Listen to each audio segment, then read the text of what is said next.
Rohit पवारांकडून video bomb, काटेवाडीसह Ajit पवारांच्या कारखान्यातील कर्मचाऱ्यांसोबत पैसे वाटत असल्याचा आरोप, तर रोहित पवार नौटंकी करतात, अजितदादांचा पलटवार।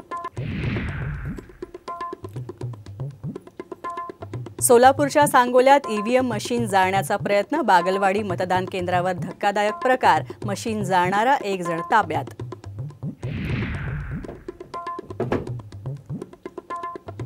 हातकणंगले मतदान केंद्रावर जोरदार राडा, धैर्यशील माने आणि सत्यजित पाटलांचे कार्यकर्ते आपसात भिडले, पोलिसांच्या हस्तक्षेपामुळे अनर्थ टळला।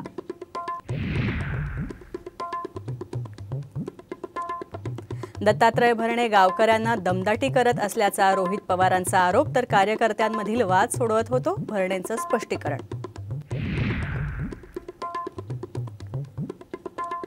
महाराष्ट्रात तिसऱ्या टप्प्यात 54% मतदान, कोल्हापुरात सर्वाधिक 63%, तर बारामती मतदारसंघात सर्वात कमी म्हणजे 47% मतदान।